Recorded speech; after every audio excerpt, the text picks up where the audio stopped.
Okay, folks, here I am with Brendan McGurr, and he's here with our special guest, is Ronnie Field. And Ronnie's got a book out, so tell us something about the book, Ronnie. It's called Nefarious, and it's a story of, well, from my birth, not till my death yet, but right through till now. Absolutely. So Brendan, you know Ronnie through Dave? With Dave, he was classed as Sir Ronnie, right, along with Sir Joe.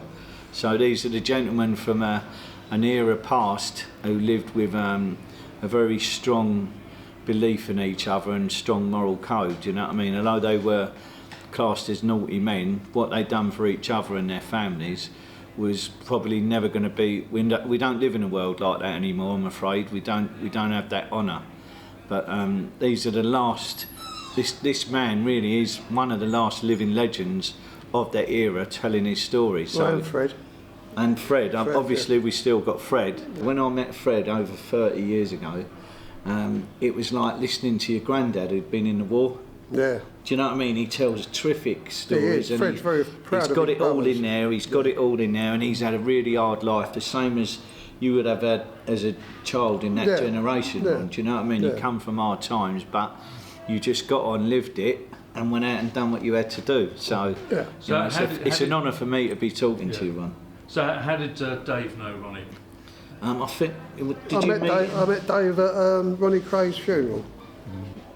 We all turned. There's thousands of people there, as you can imagine, and they was trying to stop people going into the church who weren't really friends. They were trying to stop people who just wanted to say I was at Ronnie Kray's funeral. Sorry, so I got to the church door, and I'd never met Dave before, and he'd never met me before, and he said, "Sorry, mate, you can't come in." So I said, "Who's inside? Is Charlie Kray in here already?" He went, "Yeah." I said, "Go and tell Charlie that Ron's here, Ronnie Field." And he said, "No, come in." And there was about 12 of us, I suppose.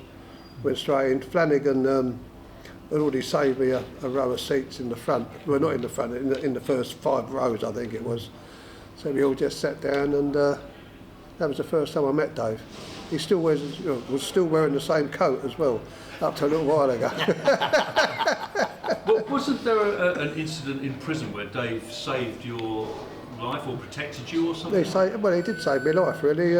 We was having we was in a special unit. There was only 12 of us. I think there was only 10 of us in it. It's got 12 cells, but there was only 10 of us there. I think there was our firm and a few of another firm, a Turkish firm. A very strong firm in South London, very well respected family. Yeah, they are. Yeah. We was in there together. There was 1, 2, 3, 4 of their firm, and the rest of the unit was our firm. We all got on very well together. We're all the same sort of people, you know what I mean? There weren't no nonces or burglars or anything like that in there. Everyone in there was proper. Yeah. You know, so we all got on very well, very well. Yeah. And so what was the incident with Dave? Oh yeah, we was having a bit of a tear up, our usual weekly tear up with the screws, and we went over a heart attack, right in the middle of it all. And of course no one's taking any notice, I get down on the floor, they just think he's been chinned or something. But Dave knew something was wrong with me. And he come over and he was trying to cover me, because they was doing this with the sticks. So you've seen them riot sticks? They're quite big. And he was trying to stop them, and then he put himself on top of me, so they kept it in him. And then he sort of half dragged and pulled me into his cell. But they can only come through the door one at a time in their cell, so they didn't want to do that. Not because of me. No, but he was game on then, wasn't he? Oh, he was game on there. I mean, a lot of people didn't like Dave, but I liked him. How did you first get into your sort of life of crime? How did you first start that? Being born. Really? Dave often said that you're born into that way of life. If it's in you, Ron. I think. Yeah, of course it is. Yeah, no, I always wanted nice things. I knew I was always going to have them. I had nothing. My house was shit. It was overrun with every fucking vermin you could think of, including me gran. She ruled us with a rod of iron. In fact, my sister phoned me yesterday, and she read the thing in the paper last week. She said, "You left so much out." I said, "Yeah, I know." But that's our private thing, you know what I mean? The things we don't want to talk about. So was it a really rough upbringing for you? Yeah. Yeah. Yeah. Done me well, though, didn't it? Yeah, but when you say it was rough, Ron, it would have been rough by today's standards, but I'm sure you still enjoyed your childhood in a lot of ways, because a lot of youngsters, even though it was hard, you still went out and you sort of found your humour and your good things, didn't you? You know what I mean? Yeah, we used to when we was all kids, there was that family next door, the Whites. We was all sort of in and out of it. Well, they didn't come in our house a lot, but I was always in their house. There was always sandwiches in their house. There was always a plate of cakes or something in Nanny White's house. So I was always in there. So was your dad? I heard that he was a safe cracker. He was a safe blower, yeah. Yeah. But he was a nasty bastard. Yeah. You didn't. I didn't know that. No, I did. He shot off when I was about 5, and I sort of half idolised him. Yeah. You know what I mean? But then I didn't believe the stories that my brothers and my mum and that were telling me about him, how he used to knock about. I did in the end, you know what I mean? If he was a safecracker, Ron, did he have any military experience? Yeah, he learned in the army? Well, they taught him to blow safes in the army. Oh wow! Yeah, work experience when you come out. Yeah. So, Yeah. do you remember your first job that you went on? Well, what do you mean, sort of job? Well, let's say a job of collecting some funds for yourself. Ron. Yeah, milkman. I think it was a milkman. Yeah, he's You going nicked to a few pints of gold top then at the start, yeah? and the bag. That's the only bag I've ever nicked in my life, was a milkman's satchel. Mind you, in them days, that wasn't a bad little take, I should think. Well, not round our way, because no one ever paid their bill. So All you got was notes in it saying, I owe you. Mrs. Harris still owes. So what's the sort of things that you used to get up to? Yeah, if you feel comfortable talking about Yes, that, Ron, only feel, you know, say what you feel. But I mean, you know, you're talking about 60 years ago. First thing I ever robbed was makes no difference. Yeah. They can still nick you. First thing I ever robbed was a milk float. Snatched his satchel. That's the first and only bag I've ever nicked in my life. And did you plan that, Ron, or was it just a Well, I one-off was thing hungry. on the I was hungry, and I knew everyone else was hungry, and I thought there's a few quid in there, and that was it. You know, I was going to nick a couple of pints of milk, and they used to deliver eggs and all that in them days. Right, didn't they? yeah, And I thought, but once I got the bag, I thought, well, my mum would be able to do something with that. Not the bag, the money. The money. That's it. I was looking at the article in the Sun. Yeah, the Sun did a big article on you the other day. Were you happy with what the Sun said about you? Most of it, yeah. I mean, I was never. I always throw in a few bits. Yeah, Ron, they can't ever do it how in you the want world it. said I was the most feared armed robber. I had a sort of thing a person comes out with it. Well, I'm afraid any of this gentleman's generation, not one of them would ever said they're the most feared or the best at anything. They're all very down-to-earth, humble people. So I know that's bollocks what they've said there. Yeah, you must have thought that when you read it. Read it, yeah, straight away, yeah. So what is it like taking part in an armed robbery? Do you enjoy it? Is it frightening, or does it give you a buzz? Give me a buzz. Yeah. Good adrenaline kick in. It was a Ron. proper adrenaline kick. Yeah. You ask any armed robber, a lot of them won't admit it, especially the ones that are older than me. But I ain't many of them. But they never admit that it was a buzz, but it was a buzz. It was a buzz, and the biggest buzz was sitting down and opening all the bags up. Really? That was the biggest buzz. Yeah. Were you ever sort of really worried that you'd get caught? Never thought about getting caught. No. No. No point in going being an armed robber if you keep worrying about getting caught, is it? You never do nothing. It said in that article in the Sun that you had one regret about. Did you shoot through a I door? or shoot some something? people, yeah, I did. That was a big regret. We steamed into this place up in Leeds, and I was told the door was steel, so just shoot at the lock, it should go, but the door had a steel plate on the inside of it. So I got a pump action loaded with number 4s, which is quite big balls, you know what I mean? And the first thing, the door fell to pieces. The first shot, all the shot went through, you know, the big hole, something like that. Yeah. And screams and shouting and people rolling about. Oh, bloody hell! And I shot 4 or 5. I think it was maybe 5 women I've always regretted that. I never. Did I it never affect went, you mentally afterwards, Ron? That, No, like not when you mentally, went on but another job? I didn't.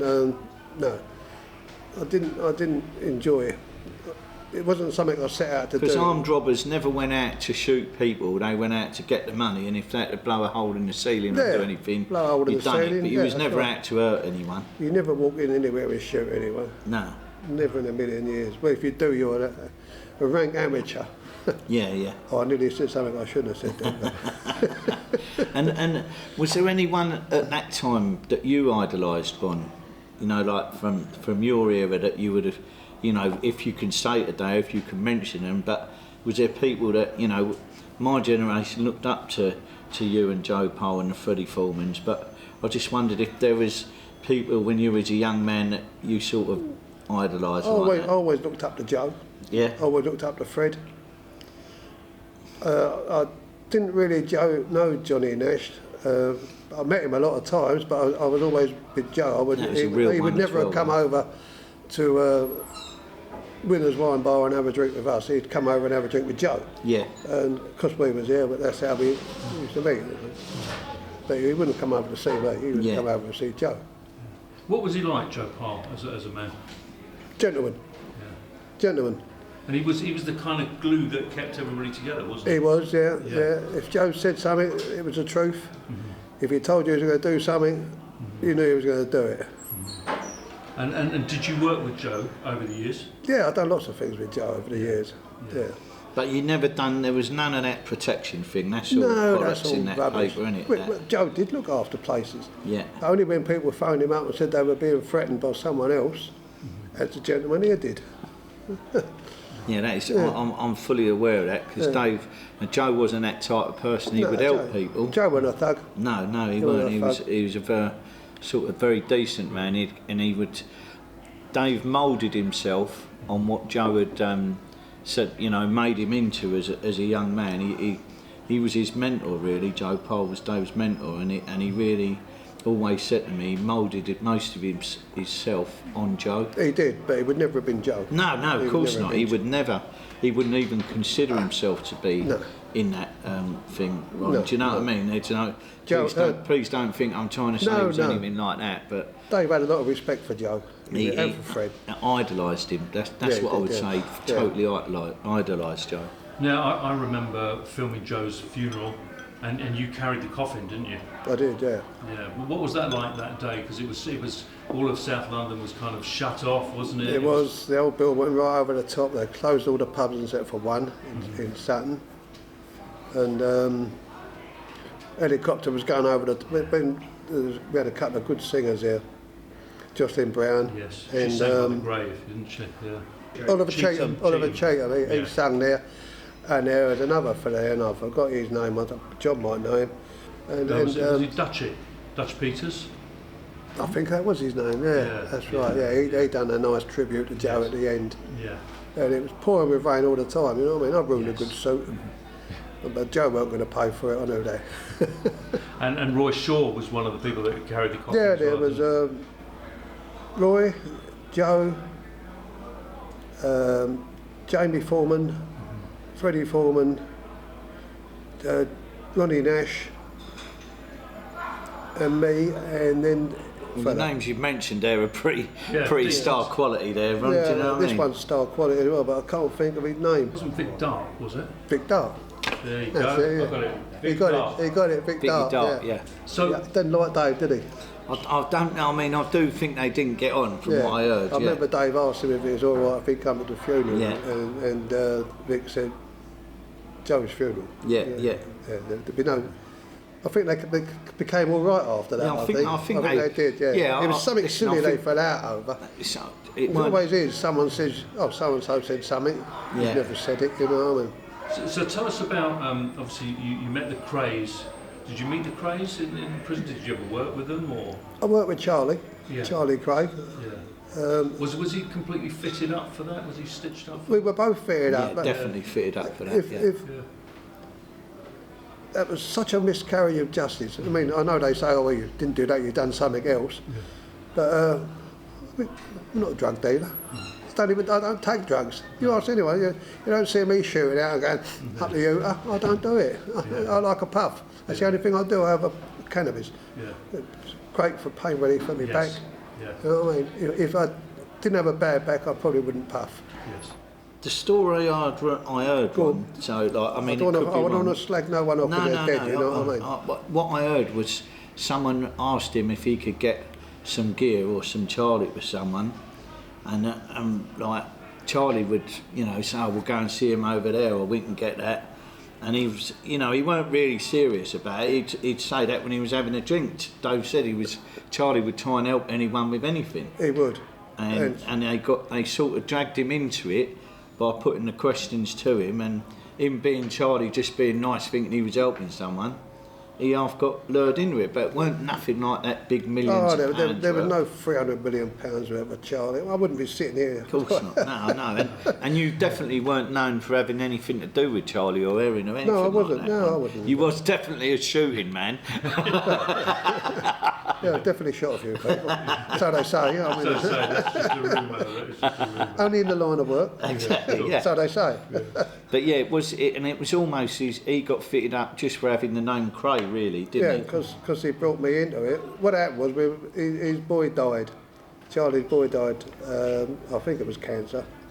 He was having a remembrance due for him at the Fairfield Zoo, and of course we all went and went to the bar afterwards. And Charlie was standing there with the three geezers. So he said, "Come and meet some friends of mine, Ron." And they looked the part. They had nice suits, bit of Tom on. Only thing they had was Dr. Martens, which didn't quite. But I think that's a northern thing. They had Dr. Martens on, and he introduced me. And he said, "Anything you want, Ron will get for you."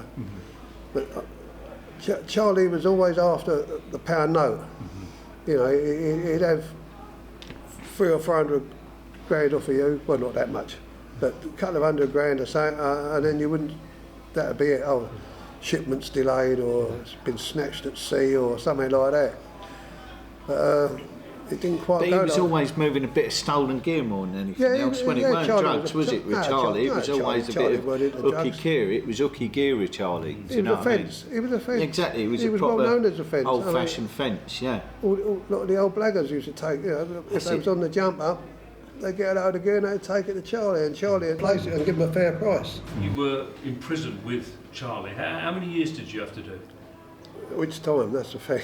Was this after the, I was the in cocaine prison. thing? Was it? I was in Charlie. I was nicked with Charlie for Charlie. Yeah. That was the last sentence I'd done. Yeah, it was. That's the last sentence. Yeah. I've only been in prison 3 times. Yeah. How did you react to prison? Were you all right? Oh, no, everyone knew me, didn't they? Yeah. Everyone knew I was with Joe. Didn't you get welcomed by Ronnie and Reg, didn't you? I did, yeah, 2 o'clock in the morning. Yeah, I'd come all the way down from Liverpool, come across on the ferry. My head was thumping. Screws had mufflers on, I didn't, and I had the Claxton going all the way from Liverpool, all the way down to the Isle of Wight. They had to ask them to turn it off on the ferry. So, just for people watching, I mean, if we've ever watched the Italian Job with Michael Caine, and you get a view of prison where Noel Coward plays like Mr. Bridger in prison. Were the Krays a bit like that in prison, Ron? Where they weren't as nice as him. I mean, did they have that sort of stature though? Where like if they could come and meet you, come down and meet you, that's quite a big thing. That is quite a big thing, yeah. But I think people like Freddie Foreman were more respected than the twins. Yeah. The twins, people didn't like the twins because you didn't know how you stood with them. I mean, I liked them because whatever they done didn't involve me. Yeah. Not for a while, anyway. And they made my entrance into Parkhurst very easy. I mean, Joe weren't there at the time, but everyone knew I was with Joe, and that is a great help when you go into prison for the first time in your life. You know what I mean? Was Ronnie Kray bit mad? Was he? How was he? Well, Was he? as Joe said, I said to him one day, he's mad, and he said, well, he was in Broadmoor, he is in Broadmoor. How did they compare to the Richardsons? Richardsons were businessmen, Yeah, proper businessmen. yeah. Yeah, they are. Well, was, yeah. I mean, I don't know what Eddie does now, because I don't really see him, but I don't see him. But Charlie, they had a proper head on his shoulders, yeah. Yeah. Were they more respected than the Krays? They weren't as feared as much as the Krays, unless they got older, then you realise you was with a terrible, terrible firm. When I look at Charlie, he's a nice man, he's a nice young man. I can't imagine him sticking an iron on someone, you know what I mean? Ronnie would, Reggie would, but he might have done, I don't know. I mean, I'll never see it. No, that's it. So I also saw in that article that you did some gardening with Charles Bronson. Is that right? Well, after you've been away so many years, you seem to get better jobs in the prison. Right. And I got on with an old screw, an old Dartmoor screw called Nick Carter. He's dead and gone now. I should think so anyway, he's about 110. And he come up to me one day and he knew I was getting loads of bother and all that in the Nick. He said, do you want to come work for me? I said, well, what are you doing, Governor? He said, I run the garden. So I said, yeah, I'll have some of that. Outside all day, aren't you? Even if it's pissing with rain, you're still outside. Still getting out. Yeah. You're not sitting there looking at the ceiling, are you? Yeah. So I went, yeah, I'll have some of that. He said, you used to be a gardener, didn't you? I said, well, not a gardener. I don't know about plants, but if you want an area laid out, I'll lay it out. I'm a landscape gardener. I was quite good at that. I should have stuck to it, really.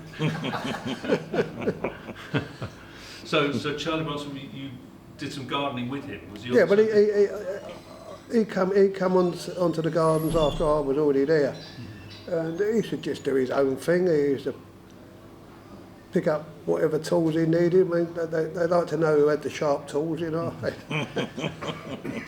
he was never in any trouble. No, fantastic. Just get his tools and, pardon me, and off he'd go to work and Do you potter think he about. should have been released many years ago? Many years ago. Yeah. How much bird are you going to do for 35 quid? Bloody hell. Yeah, that's mad, isn't You it? know, he's always been a gentleman to me, Yeah. always. I think anyone who do that amount of prison gets affected mentally, don't they, Ron? Well, you've got to be, yeah. Do you know what I mean? You must get a bit Especially institutionalised. he's It must be a bit. done it on his own as well. He's Yeah. solitary. You How know what I mean? daunting it would be for him to come out into the world now. I should Yeah. imagine it would be quite daunting in a lot of ways. But very looking forward to it, I should think. Yeah, I mean, I think he would, but he would need a lot of help and care coming out now. After he's nearly been in there nearly 50 years, hasn't he? He's been in there over 50 years, I think. Yeah, I think when you go in about 75, I think, did he? yeah. So it's coming up 50 years, I think. So No, he was in before 75. Yeah. Well, that might have been a different sentence. Yeah, What, No, what I was could the be wrong, longest stretch you did in prison? 12 years. Yeah. And how was it for you when you came out? Did you adapt? Was there a lot of changes? There was a lot of changes, but again, see, Joe had a whip round with all the boys. They'll give me a nice few quid. Went and bought a car. Got me out. Was it tough in prison? Did you have difficulties at any point? Not difficulties, you know. prison was tough then, though, Ron, wasn't it? Oh, With prison was different then. Yeah, it was different. It weren't like it is today. slopping out and all that. They were stopping out. There's always been stopping out. Food was nice, was it? No, the food was shit. That's why your pot was always filled up. Oh, right, okay. Yeah, did anybody try and kill you in prison, or was there any violence towards you? Yeah, someone tried to kill me twice. Two different people. I was standing in used to have to queue up for the phone. This is after I come off the double A and all that. I could mix with other people. I think I was a single A then.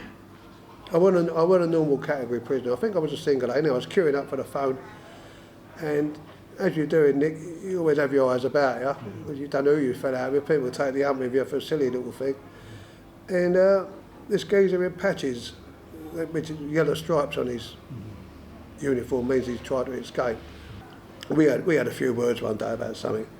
And then I was standing in the phone queue and this geezer was getting closer and closer to me. I thought, what's going on here? You know, because you always got, you know, you're always worried about someone stabbing you in the back. And I was watching him and just, you know, glowing, and he seemed to be getting closer and closer. And then he got really close to me, so I thought I'll walk up to him now, so I walked straight towards him. And he dropped this, like a toilet brush, you know, the handle. He cut the end off and melted it into a point. And he looked at me and I said, I'll tell you something, mate, a little bit stronger than that. But you don't drop that and fuck off. I'm going to stick that up your arse and it'll come out, have to take your teeth out to get it out. And he looked at me and he just dropped it. And I thought, and the screw said to me, what's that all about? I went, I don't know. I said, I don't even know the geezer. And it turned out that he wanted to kill someone like me to get a name. To get a name. And when he told that to the crews, they said, you wouldn't have lived the day. Yeah, that's right. He wouldn't have lived the day, someone would have killed him or chopped him up pretty bad. Yeah. Did you ever come across people like Mad Frank Fraser in your Not in my time. No. He was in Parkhurst, but he was never. Frank was never a friend of mine. No, but he was in Parkhurst when I was there. But, do you have any regrets in your life? If you had to relive your life, would there be bits that you'd leave out? Getting caught. Yeah, I know. I mean, them people getting shot. That was never planned. No. You don't walk in somewhere to shoot 4 people, do you? No. It's not. Do you think, Ron, like in some ways you was lucky to live in the area you lived in, because the world's a different place now, isn't it? Technology and. Well, I'd have to be a bag snatcher or a mugger now, wouldn't I? Well, yeah. I mean, like, there's no real honour in anything like that, is there? But the honour's only left amongst a few. Yeah. There's a few of us who still live by what we call the rules. The rules are the rules, and that's it. I've never gone against them ever. Do you ever get offers of work still? I do, yeah. Do you really? Yeah. You ever been tempted? No. Too old, aren't I? No, that's him. That's the guy. Yeah, he's got a bad back. Yeah, he's running out of there. Yeah, could hardly walk. They had to come and carry him out. Yeah. So that's great. So this book is coming out, and we're going to bring in the author in a minute. Have you enjoyed doing the book? I have, very much. Yeah. So Very much. You had to relive your life. Has that been an interesting thing to do? Things you remember? Some of it I didn't want to relive. I mean, Martin's the only person I think who ever really discussed my childhood with.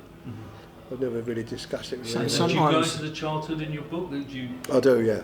Sometimes a book's a bit like therapy in a way, Ron, isn't it? A bit like what? Like a therapy to go back and heal yourself a little bit and make you, you know what I mean, to put things to bed in some ways. I mean, don't tell me, we weren't the only people who was hungry. No, of course, everyone in that era Nearly every family was hungry. struggled, wasn't it? It was a very hard time.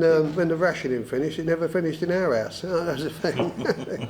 Do you have any advice for young people who might want to go the way that you did? Yeah, don't. Yeah, don't do it. No. Don't. It may look glamorous, Yeah. but it ain't glamorous laying It's only on... glamorous in the films, isn't it, Ron? Yeah, no glamour in laying on your bunk looking at the ceiling for 23 and a half hours a day, hungry all the time. No How many years have you done in prison altogether, Ron? 23. 23, so, and you're a young man of what, 70? 77. 77. 78 Yeah, next, so August. that's a big lump of your life, isn't it, in prison, Ron? Like, Yeah, I know I didn't set out to do that. No, of course not. That's one of the downsides. But for anyone thinking about following you, Ron, that is the pitfalls, Day isn't it? of the arm robbers finished.